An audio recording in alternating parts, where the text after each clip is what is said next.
Hi everyone, welcome back to our channel, Magic Fanatic. If this is your first time visiting, we thank you for the support and checking out this video. Now today's video is a POV ride of Living with the Land. Keep an eye out for the new storybook displays. That is going to be the only hint I give.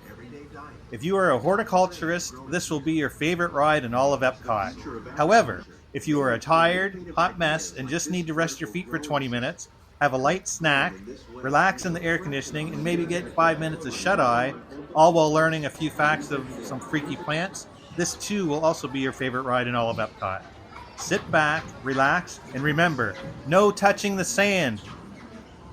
The prairie once appeared as desolate as the desert, but over time, rainwater and nutrients gradually penetrated the hard surface of this land. Even the hooves of the mighty buffalo helped create the rich soil that would one day become home to the American farm.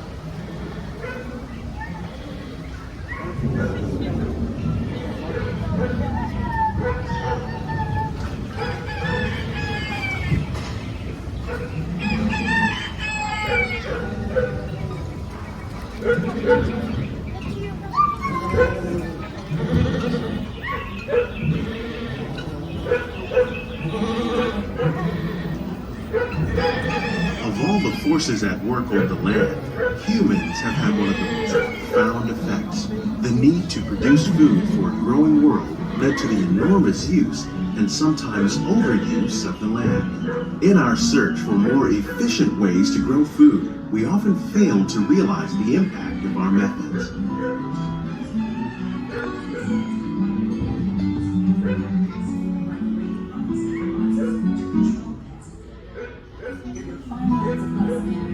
Today, we're learning to live with the land, discovering better ways to grow food that will assure both human and environmental well-being. In arid regions, we're learning to produce food on desert seacoasts by developing and planting crops that thrive on salt water. In Japan, we're learning that by mixing leaves and other living materials into our soil, we can make farmland more fertile without the need for chemicals. Here at EPCOT, we're learning to reduce the need for chemical pesticides by breeding and using natural predators, like ladybugs and wasps. Welcome to our living laboratory, where scientists from EPCOT and the U.S. Department of Agriculture are exploring innovative ways to produce bountiful harvests now and into the future.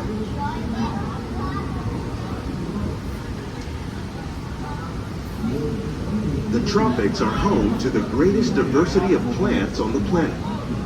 Many of these, like papaya, bananas, cacao, coffee, and rice, are well known around the world. These are just a few of the edible plants that have been an important source of nutrition for people living in the tropics. Many are rich in vitamins and minerals, while others are well adapted to growing in less than ideal conditions. Some, like the water lily, thrive in wet, swampy areas and waterways. All parts of this plant, even the flower petals, are edible. The starchy root of the plant has long been used to make flour for baking.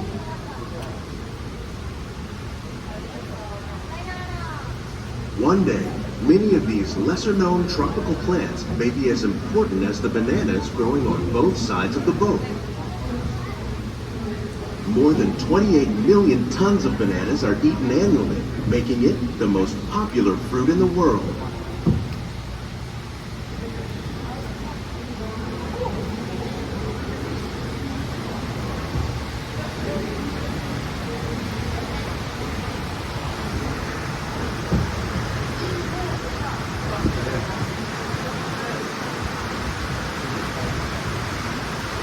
When we mention farming, you probably don't think of fish, but fish farming, or aquaculture, accounts for nearly half of all the seafood consumed globally. Tilapia, bass, and catfish, like the ones you see here, are three of the more popular crops raised by fish farmers. The sustainable system we're using here recycles the water in the tanks. As a result, we're able to save millions of gallons each year.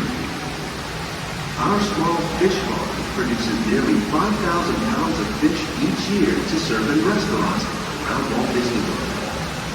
Innovations like this one can play an important role in our efforts to produce bountiful harvests and still protect natural resources.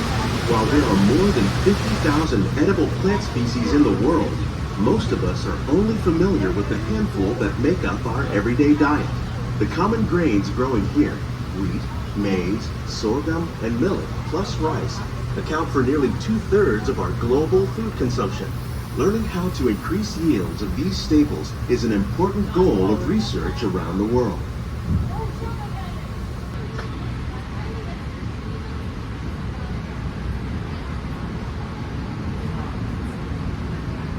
These plants are definitely on their way up. Innovative growing techniques like these increase yields while more efficiently using resources like water, fertilizer, and pesticides. Another innovation at work here is our integrated pest management program. By populating our greenhouses with beneficial insects that prey on harmful pests like aphids and flies, we are significantly reducing our reliance on conventional pesticides. We're growing these crops using our nutrient film system. This technique precisely controls and recycles water and nutrients. With it, we can produce over 27,000 heads of lettuce a year in this one small area.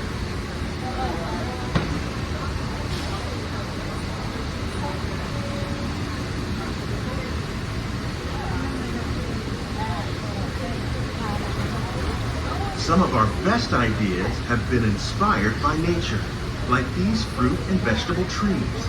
By growing these ground plants vertically, we can increase yields and better control diseases. These crops taste as good as they look. In fact, we serve more than 15 tons of produce from our greenhouses in restaurants here at the Land every year.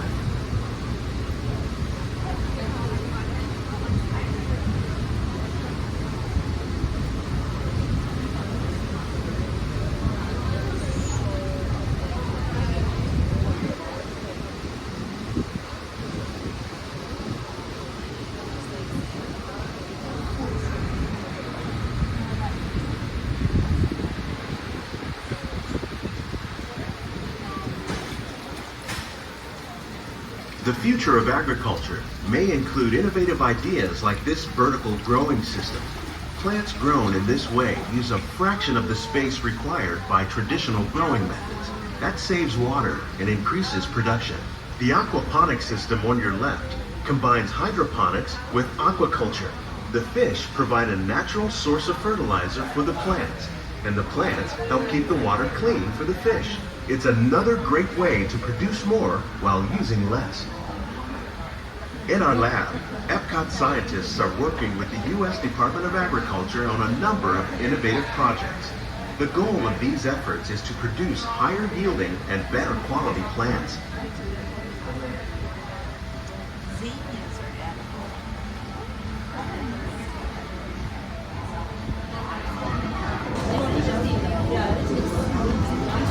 These greenhouses represent just a fraction of the work being done worldwide to produce bountiful harvests for our growing population.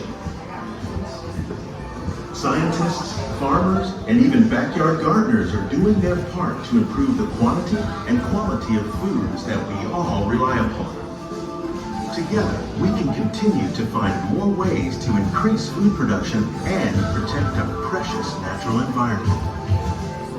Only then will we truly be living with the land. So, did you see Winnie the Pooh's display? How about Alice in Wonderland? We hope you enjoyed this version of Living with the Land. We would greatly appreciate it if you could give us a thumbs up, subscribe, and if you ring the bell, you'll be notified automatically when we post new videos every 2 to 3 days. You can also follow us on Instagram at MagicFanatics71. We have some really funny reels. Thank you very much, and we'll see you real soon.